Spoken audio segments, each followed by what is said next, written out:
அந்த காலத்தில் ஒரு குழந்தை பிறந்துட்டா அந்த குழந்தை பிறந்த உடனே ஒரு மிட்டாய் கொடுப்பாங்க. இப்போ அதெல்லாம் கிடையாது. அது அந்த காலத்தில் ஒரு உருண்டையாக ஒரு ஆரஞ்சு மிட்டாய் கொடுப்பாங்க. அது 2 3 எடுத்த உடனே அப்பா உங்கள் அப்பா பிறந்த உடனே மிட்டாய் கொடுத்தான் பாரு, இன்னும் தித்திக்குது அப்படிம்பாங்க.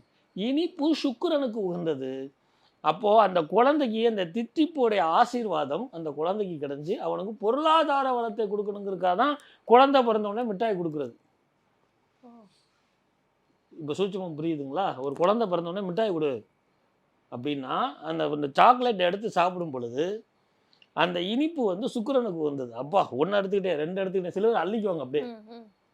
அந்த சுக்கிரனுடைய அனுக்கிரகம் குழந்தை பிறந்த உடனே பணம் வேணும் அப்படிங்கிறது நிர்ணயிக்கப்படும். அதை தான் முன்னோர்கள் சூசகமாக சொல்லி வச்சாங்க. அதே போல் திருமணம், மனைவி வசதியான இருக்கிறதா, மனைவி வையாமல் இருந்தாலே பணம் வந்துடும். It's not for joke. இல்லால் அப்படின்னு மனைவிக்கு பேர். இந்த டிராஃபிக் எங்கேயோ போகுதுன்னு நினைக்க வேணாம், காரணம் இருக்குது.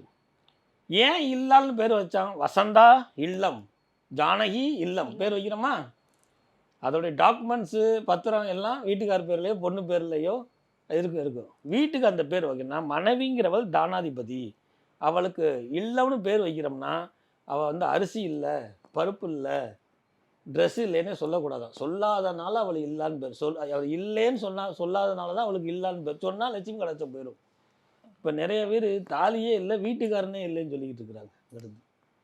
ஸோ வருத்தப்படக்கூடிய விஷயம் இது இருந்தது. அப்போ இல்லால் அப்படின்னு சொல்லக்கூடியவள், இல்லைன்னு சொல்லக்கூடியவள் மனைவி. அவள் வந்த நேரம் யோக பலனை கொடுக்கும். அவள் வந்த நேரம் இவெல்லாம் அவன் வரதட்சணை வந்துருச்சு, நம்ம கேட்குறப்பெல்லாம் அந்த நிகழ்ச்சியை பார்த்துட்டு ஆதன் டிவியில் சொன்னாங்க பணம் வாங்க. அப்படி இல்லை.